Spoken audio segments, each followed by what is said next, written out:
Welcome to Modern Musings, conversations with the maiden, mother, and crone, where we look at ourselves and the world through the lens of the 21st century. Welcome back! I'm your host, Kristen Hessler, and I'm with my co-hosts, Cindy Murray and Amber Garvin. Howdy. Howdy. And today we're talking about balancing home and work life. So, with everything that's changed with COVID, there are a lot of people working from home. A lot of people change jobs, make career changes. Some people decided to retire early. A lot of different things going on. I myself had to learn how to work from home. I had never done that before in all of my career. Every job I'd ever had required me working on site. So suddenly transitioning to a work from home environment where it wasn't necessarily planned with a dedicated working space was a little bit challenging. And I also struggle with ADD, so I oftentimes will be trying to focus on one thing and my mind will drift off to other things that are weighing heavily on me or things that might be more interesting to think about. So I have oftentimes had a little bit of struggle with balancing work and home life even before I worked at home. So I thought it would be interesting to chat about that because I know that a lot of people have had different experiences with working from home or just being self-employed or struggling with being able to separate the two. Oh, yes, it was definitely difficult because my job suddenly went as well online or working from home, and I did that for about 9 or so months, and it was definitely difficult because I had no office set up. Luckily, I had a computer, and like the first, few months, I actually worked from my bed because I had nowhere else to. And that's definitely difficult because there are a lot of distractions at home. And I know my diet definitely suffered because I was right next to the fridge. It's been different for me because I have always, well, I won't say always, but for the last however many years, Almost 30 years. well, yeah, almost 30 years, been a work from home mom.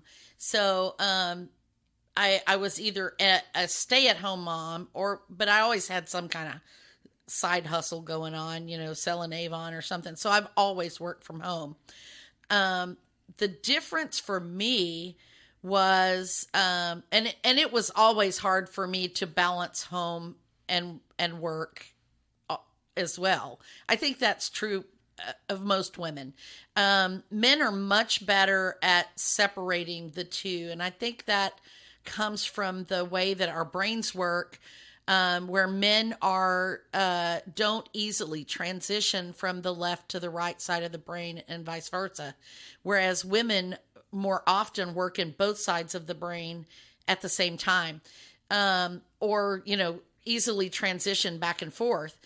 And so I was always doing a little of this, a little of that, all at the same time.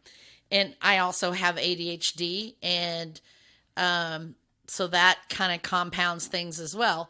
But what changed for me with COVID was that suddenly my home office, which was quiet and private, and I could be alone and work, was no longer quiet or private, and I couldn't be alone because there were 3 or 4 other people in the house at any given time. And my office is right by the back door where the dog goes in and out. And, there's just a lot of things that it's right off the kitchen and it's open to the kitchen. So people come in and out, in and out, in and out. And so it was easy for them to stop and interrupt my work life with home Right. life issues. That's like Yeah. a physical interruption while you're Yes. trying to work, where your home is physically interrupting you. yes. Yeah. Just like be working also from have- home and being like, oh, the fridge is right there. I can go grab a snack. That's Yes. a physical Yeah. interruption. And it's so easy to just roll out of bed and then turn on the computer and you're Oh, working yeah. from home. And it's Yeah. so easy to take a nap during your lunchtime and then forget to wake up, or I don't have that problem. My problem tends to be more of I am a workaholic. I think that has to do with my ADHD and the way it works, because I won't, if I get into a hyper focus on something, I don't want to stop.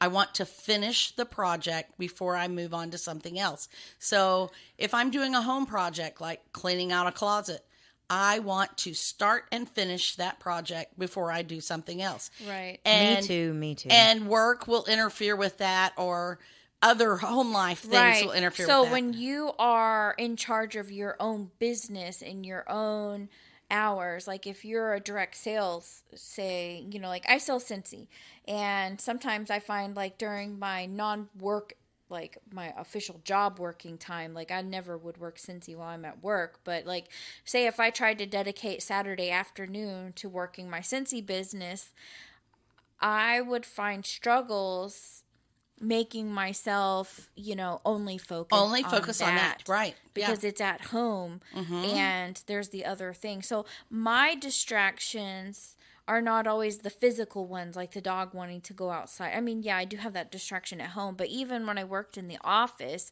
oftentimes that closet project that I got to start on at home, maybe I didn't get to finish it. But it's in the back of your head. It's in my mind. Well, and that's, Yeah. I do that too. Even when I try to work the 8 hours, I really have tried to have a structured, because I am self-employed.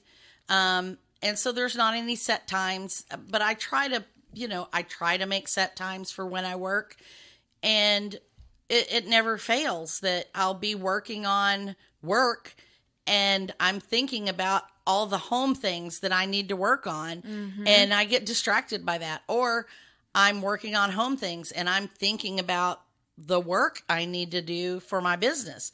And they just interrupt each other constantly. And it's a struggle. I jump from one activity to another because I'm not tied to that 8-hour schedule every day like And you like can't you flip are. that switch And, either. and I can't just flip that switch. My craft room is my office. And so that is where I play. That is where I work. And it's also where I pay the bills and file my home insurance and, do things, budgeting with my husband and whatever, so it is, everything happens in that one space. And so when I'm in that space, I think of all the things. Yeah, it can be really hard. For me, one of the ways that I learned to cope was, obviously I have my day planner, and that helps me because I can just write in the margins like a note to myself. But having a little notebook, that's like my brain dump book that I have the Yes. freedom to just write whatever. I will, if a thought comes to me, I don't want to lose the thought or forget it or have it keep popping up. Kind of Right. like when you get a song stuck in your head, if you go and listen to it, it'll Go away. Yeah. So what I will often do is write that thing down in my notebook. It may take me like 2 seconds away from my job to write it down, but it gets it off of my mind so that I Yes. can go back to focusing. Yes. Because then it's almost like I got it off my chest. I do the same thing. Mine's usually not in my notebook. It's usually on my phone. I use the notepad in my phone. And then, like once every couple of days, I'll go through that notepad and then take all those little notes that I put and put them where they belong. It would be smart to put it on my notepad in my phone, my notes, but for a lot of us we can't use our cell phones at work because it's not allowed. For you at home, you make those rules, you know. Yeah. But I'm just saying it's the same thing. It's the same activity. I just put mine in a different place. I put it in my phone. But it's getting it off my head. and putting on the paper means that I won't forget it. It will come up when I have time to work on it, but I don't have to work on it right now because right now I'm working on this. And that helps me stay in the moment, in the now of what I'm working on.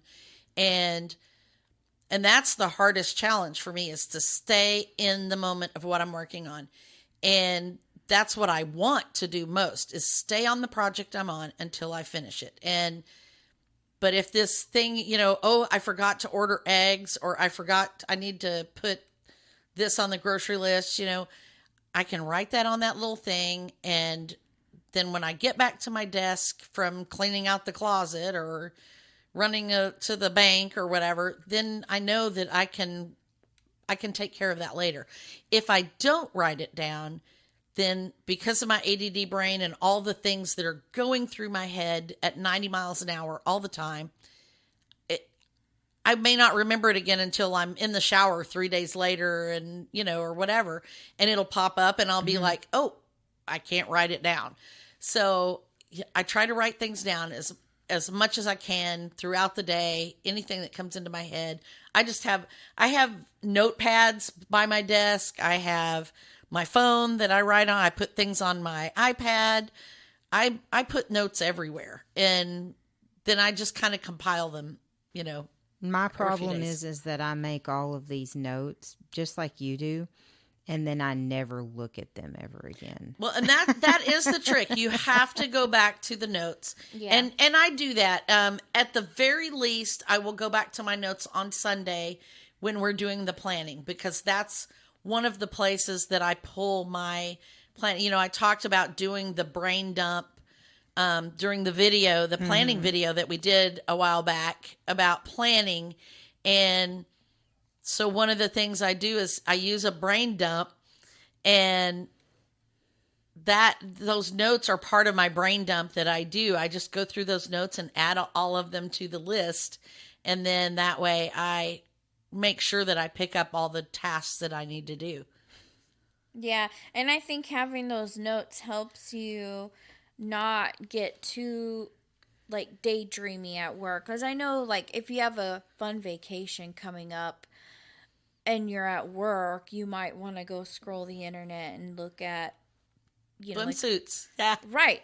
So in a way, it's okay, you thought the thought, acknowledge the thought, write it down, and then you move on so that you can be in the now. Because I think that... Thanks, brain, for reminding me that I need to look at that. Right. Yes. One of the things that... so we've been reading the Eckhart Tolle, the book about A New Earth. And I was really intrigued with some of the thoughts in there. And he has a podcast too, where they just record some of his speeches. And, he has some talks that he does.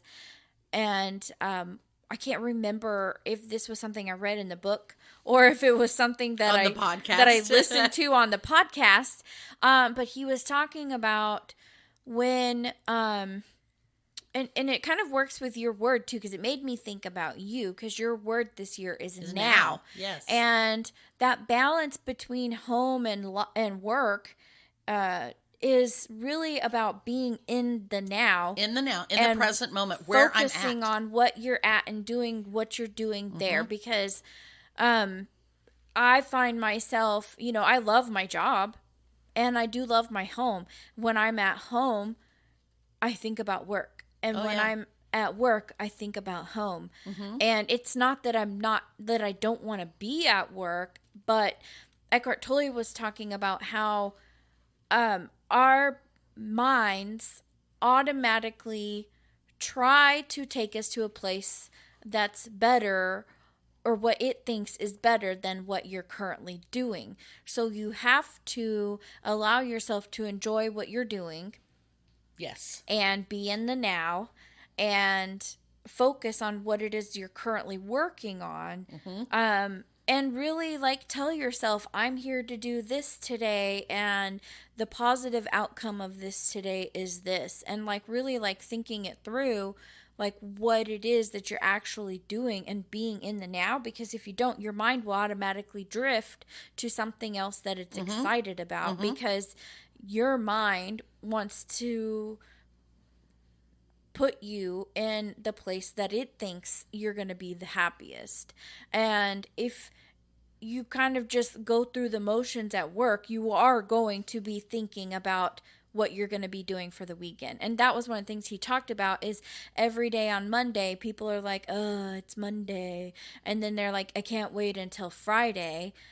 And everyone is working for the weekend. There's literally a song about that. You know what? Dave Ramsey. Everybody's working for And the Dave Ramsey also weekend. talks about that Dave Ramsey too. talks about it. He does. If you spend Monday through Thursday looking forward to Friday, you're doing the wrong job. Right. You're and doing it's the not wrong necessarily that you're doing the wrong thing. You're thinking the wrong thing. Yeah. Because everybody can find joy in whatever it is that they're doing, unless If of course, they choose to. You have to choose that unless joy, though. of course you're under some extenuating circumstance, like, that is not a healthy place. Because even like Ashley was sharing with us a while back about the mental health stuff, and there was, I cannot remember, I'll have to go back to the podcast and remember what the name of the person was, but he was a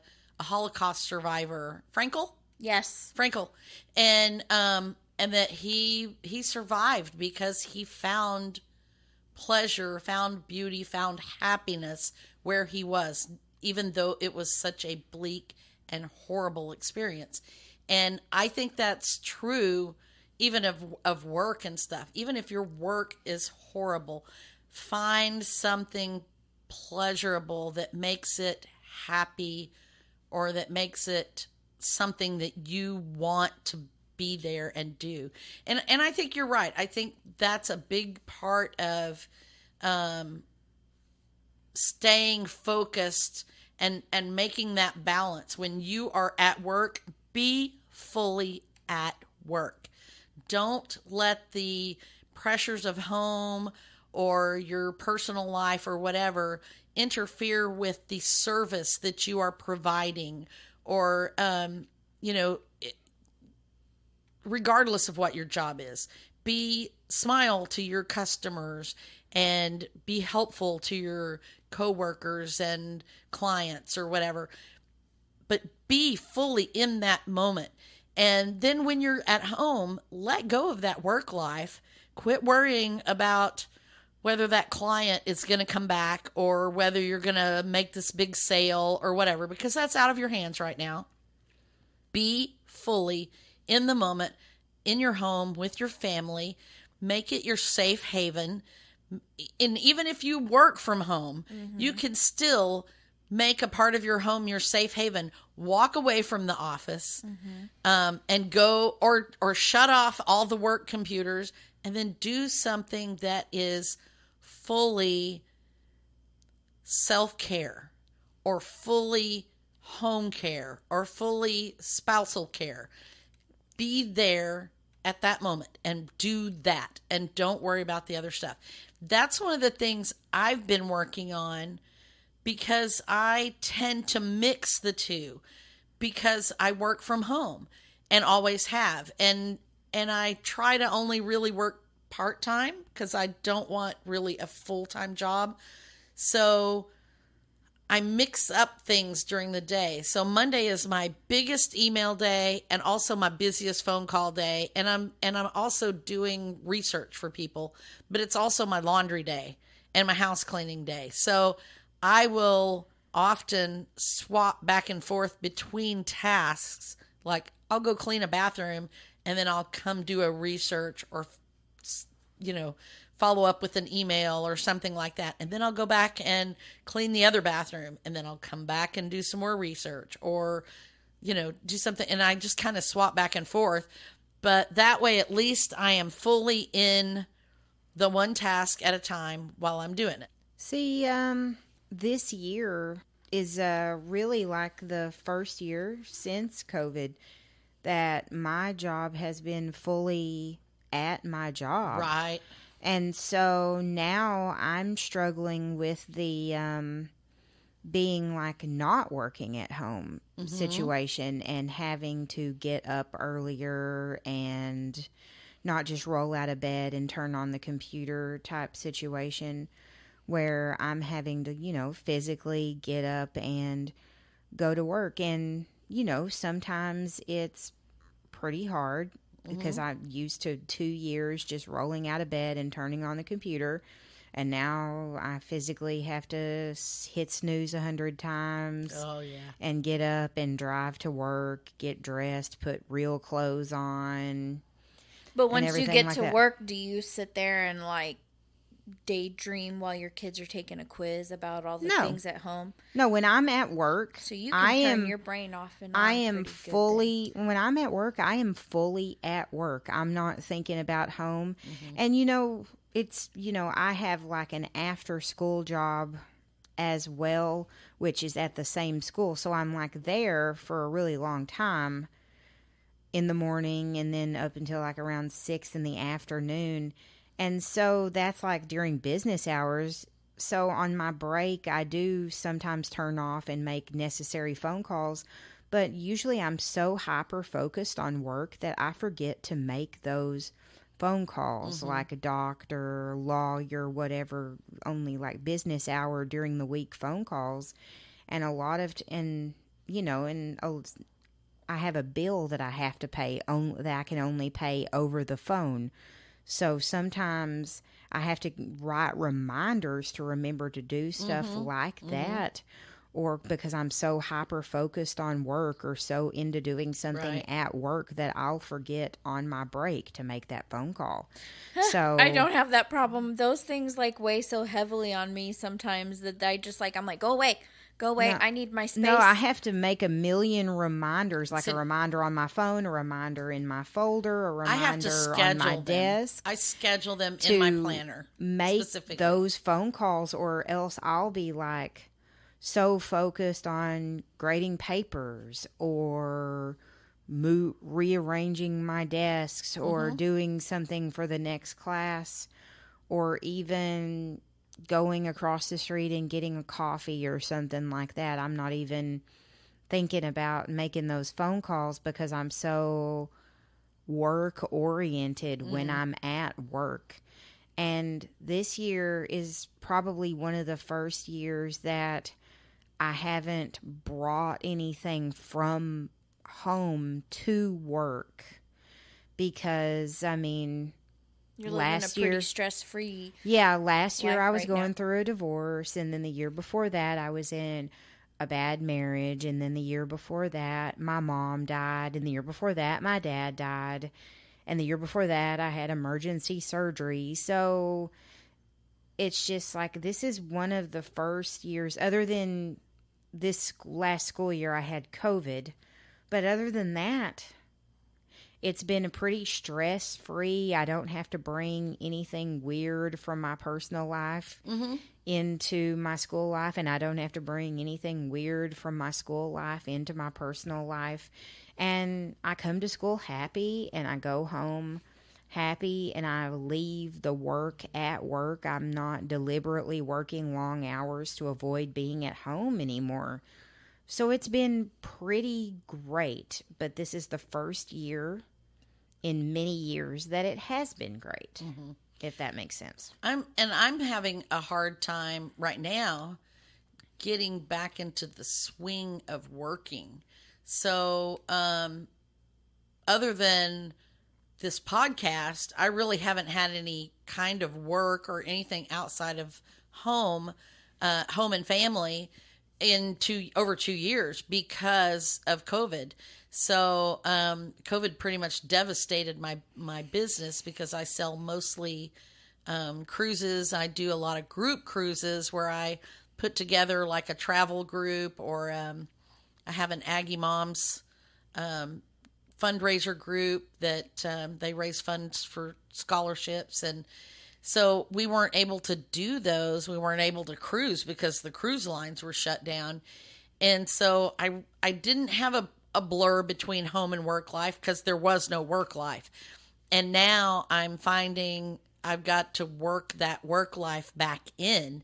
And I'm trying to set myself a more regular schedule, because I think that will help me a little bit. That's actually one of my goals, that's been kind of ongoing for the last couple of months. I just keep trying to set, like, if I can get this little activity to be set at this time, and then I'll add in another little activity to be set at another time.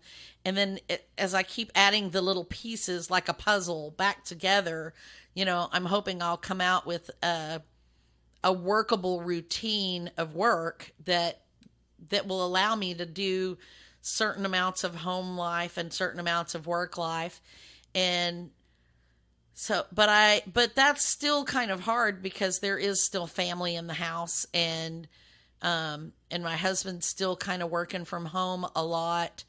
And then, it's just the distractions are there, and it's hard not to want to go put away the books that are stacked up next to the bookshelf that I haven't put back yet, when I need to be researching a trip for a client, but I'm sitting here seeing these because books that's your brain trying to get you to do something else, like, hey, go organize those books, because this is boring. This is boring. I feel like that if I was working from home still, like, I had those distractions when I was working from home. Like, I had to physically leave my house when COVID first started, and we weren't doing Zoom calls only about once a week and everything, because Zoom was still a new thing.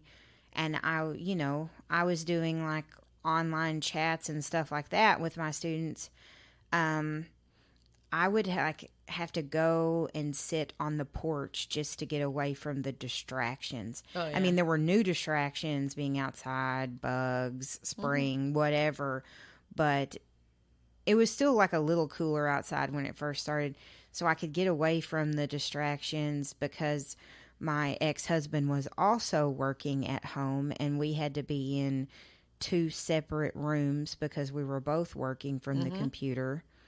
And so I would sometimes just sit on the porch and work, or even go and sit in my car and work, just to get away from the distractions of working at home. Wow. And that's why I like working at work so much better than working at home, because there are so many distractions. Like, if there are dishes in the sink, then I'm going to want to wash the dishes and not focus on work.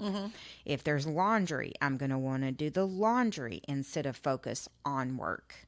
And so I totally get where you're coming from. Yeah. Well, and I have, go ahead. I was going to say, see, I have those distractions even sometimes when I'm not working from home. Like, even when I'm at work. You're thinking about because, so in my role, there's quiet times where I'm working on something, where I'm working on a spreadsheet. That's when my mind tends to wander, because I'm not talking to someone about work. So every random second, a thought would pop up. Ooh, I need to go home and wash the dishes. And then I'll keep working, and then I'll be like, oh yeah, and then I need to put the clothes that are in the dryer on the hangers. Oh, and the dog needs to go to the vet. And and that's where that list my friend's is very coming helpful, back from the so then it's like, oh my god, stop thinking the thoughts, and then I'll just jot them down, and then I'm like, okay, cool, I got a list going. But that's where I bump into trouble, because that happens to me a lot. And when I'm at home working from home, I'm not necessarily like, ooh, I need to get up and wash the dishes. I'm not compelled to leave my work. I don't have a problem with that. I never leave my desk. Even when I take my break, sometimes I'm still working at my desk. I'm one of those type of people. I was supposed to be on a break, but I didn't actually get up from my desk because I started reading an email. Whoops, my break's over. Got to go back to work. So, but I'll be working, and I'll be on the phone talking to a customer, and my husband will be cooking dinner, and he'll drop a pan on the floor, and then I'm like, oh my god, what's going on? If I wasn't working at home, I wouldn't have known that the pan had fallen, or that my husband did something weird in the kitchen. And I wouldn't be like, oh my God, I need to go see what that is, Right. because I have this weird control freak sense where I got to know what's going on and I've got to be in control. And that's one thing about working from home that's been difficult, because my time at home that I work is not traditional work hours. I'm working during dinner time, and that's when everybody else is coming together as a hustling and family bustling at the house. and doing yeah. stuff. Yeah. And I want to be I do there. that I have too. FOMO because I want to be in there helping him cook dinner and spending time with my kid after school. But yet I'm at work, and so it's hard for me to turn off that desire to go spend time with them or go help my husband cook dinner or give him advice. And and I'm like, I think it helps that I live alone. Well, and yours Yeah. yours is a little different than mine too, because you office in a separate room and you can close the door yeah, and be private. And mine is, like I said, it's a room off the kitchen. It's completely open to the kitchen. It's next to the door. But the problem is, it's not even just the distractions of my husband cooking or people walking through the kitchen. It is that people don't respect the boundary of my space. I have a huge issue with that. In fact, I threatened to put up a barrier to close off my room so that I could be alone when I worked and they would know, because my husband often comes in and just starts talking in the middle. And I'm like, I'm in the middle of a phone call. Don't talk to me right now. And he's like, well, I can't tell if you're doing this or doing, because I'm just sitting at my computer or whatever. And I'm like, no, I'm at work. This is work. So What if you made a sign? I have had a like, taste of at that work? medicine, though. I have had a taste of that medicine because Uh-huh. when we lived in the apartment, my working desk was in the living Oh room. yeah, you did. You and did. my yeah. husband would be watching TV right behind me. Yes. And my kid would be sitting in my reclining chair 2 feet away. And I'm trying Yes. to work. And then they would go outside and slam the front door and knock all the sticky notes off of my desk. Yes. And so I totally understand that too, because they did not respect my space. But there wasn't. You didn't have We the didn't space really to have- respect. really have Mine space to is respect, it really exactly. is a separate room, and they don't have to come in and talk to me. And Yeah. I actually had to set boundaries and say, this is my workspace, and when I'm in here, it is sacrosanct. You cannot come in here and just start talking to me. You have to get my attention first, and then I will let you know if this is a good time or not, because this is my work. And I had to explain it to my husband in terms that he could understand, because he also is working from home. He is an audio engineer and he has a studio in the house.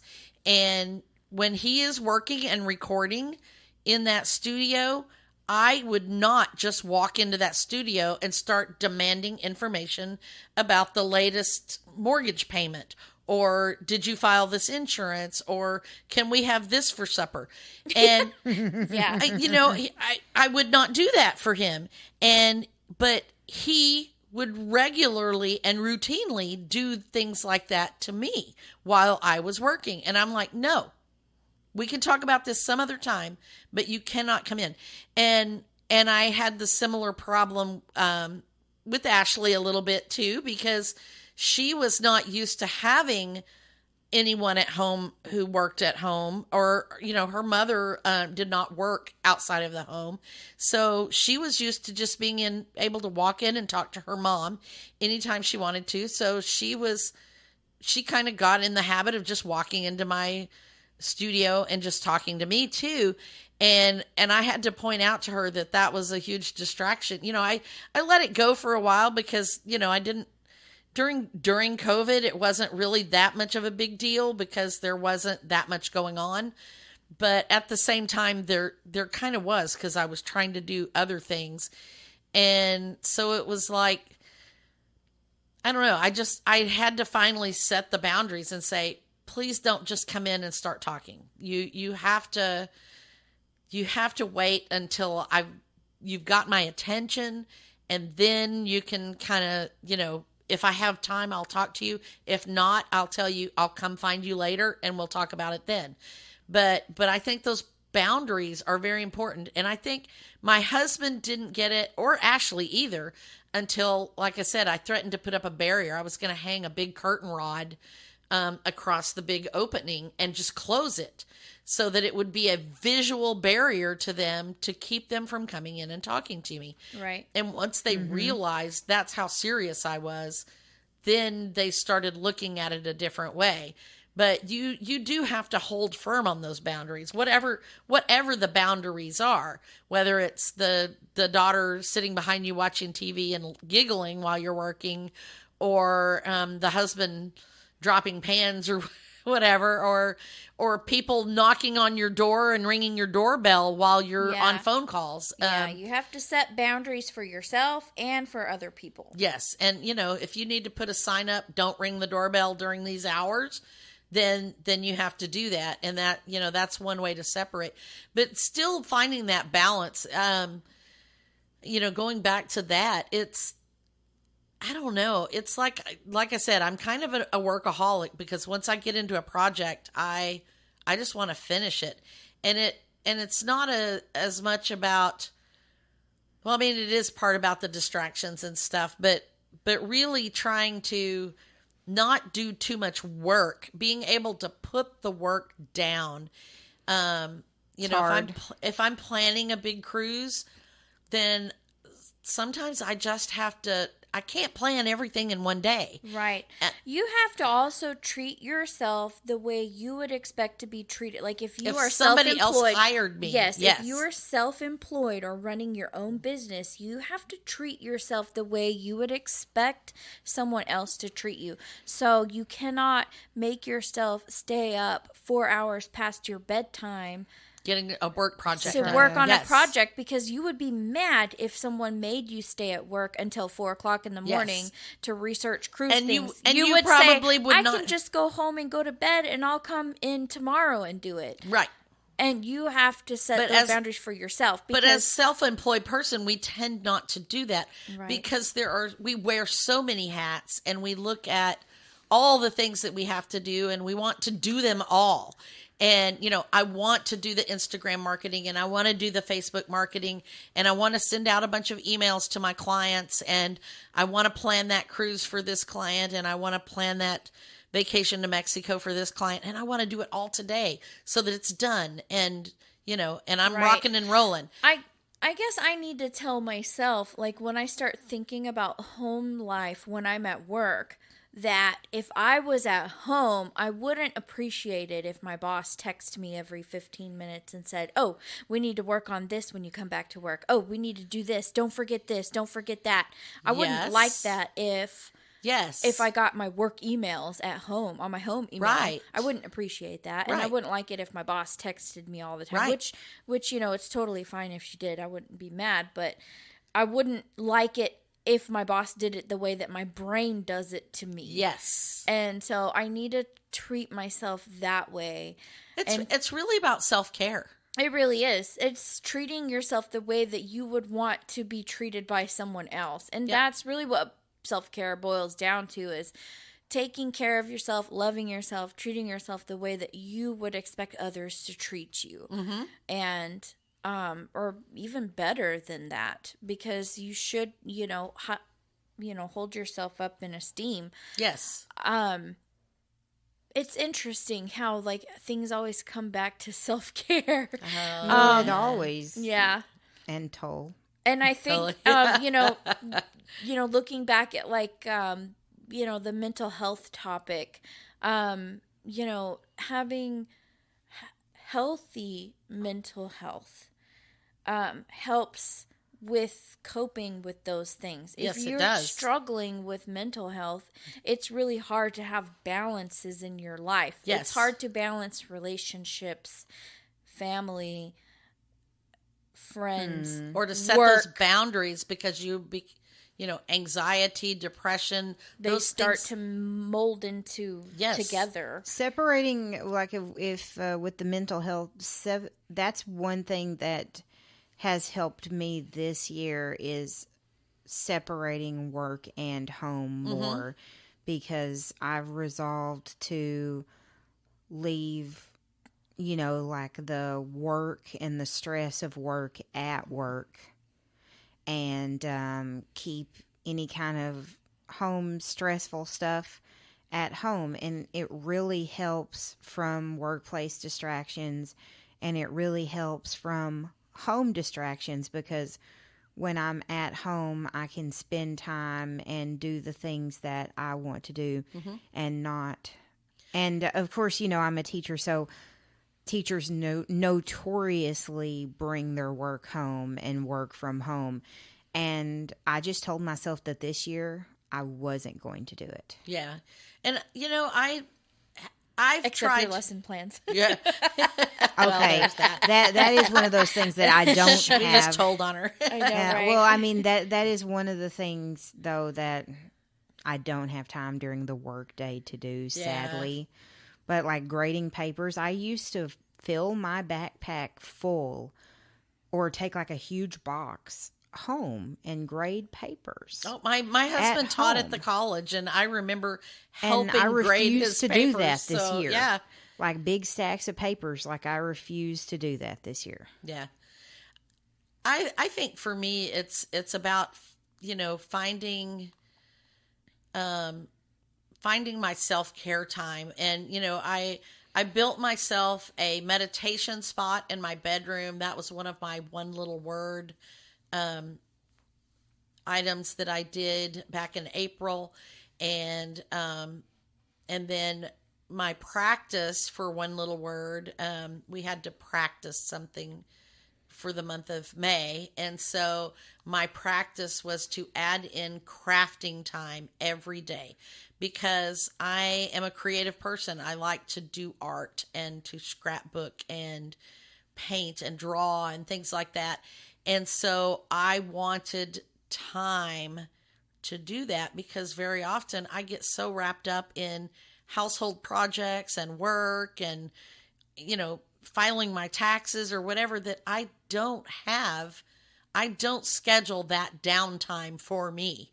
And so that was what I did, was tried to schedule, 2 hours of that every day, to get some of that in. And it was a struggle. And, I missed some days, but that's what I'm trying to shoot for is, and like I said, trying to work out that little schedule. This is the time when I'm going to do this.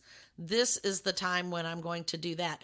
And that can apply to your home things as well, so that you're not worrying about the dishes getting washed or the laundry getting washed, or, the myriad of projects that you've got going on in your house. If you got that little list and you put those on that, here we go again, Eisenhower matrix, and prioritize them by how important and how urgent they are. And then you kind of go down the list and work them in that particular order and schedule the things that can be scheduled.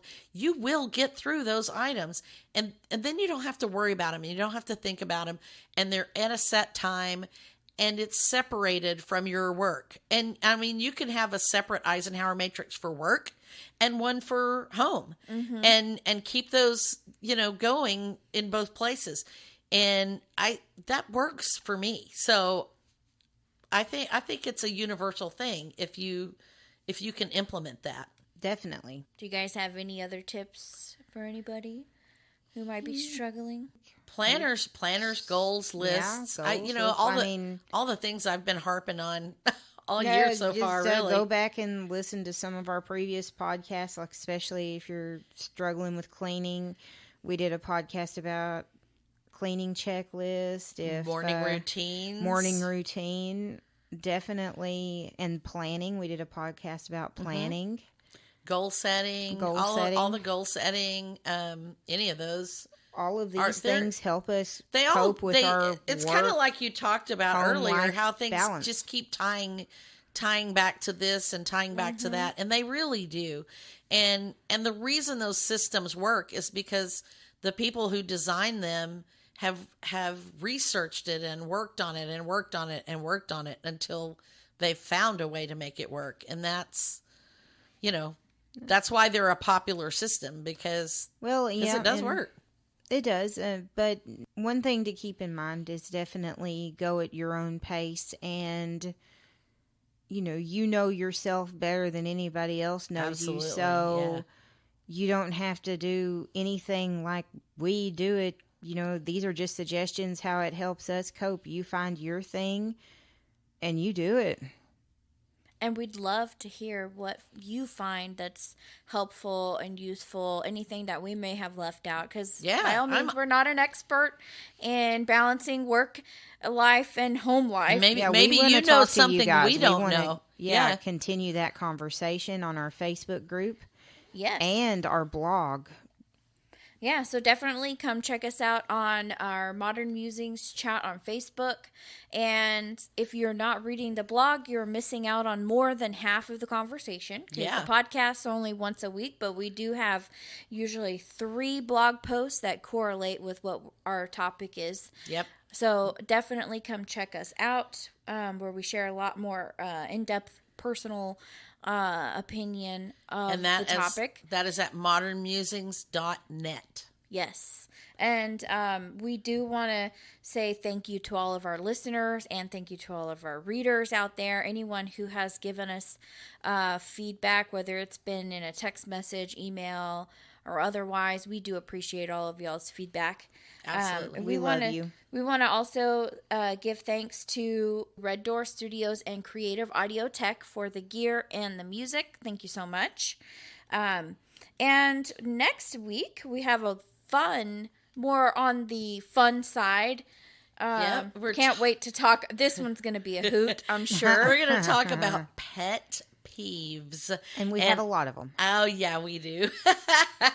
I was already sitting here thinking, ooh, how many things can I think of that are pet peeves of mine? So I think this is going to be a lot of fun. Why don't you listen in and see if any of our pet peeves are your pet peeves. And if you have any pet peeves you want to share before then, send them our way and we will... we'll share them with everybody. That's right. Yeah, we'll talk about them on the podcast. There we go. All right. Well, thank you so much, and we will catch you next Wednesday. Have a great day. Bye. Bye.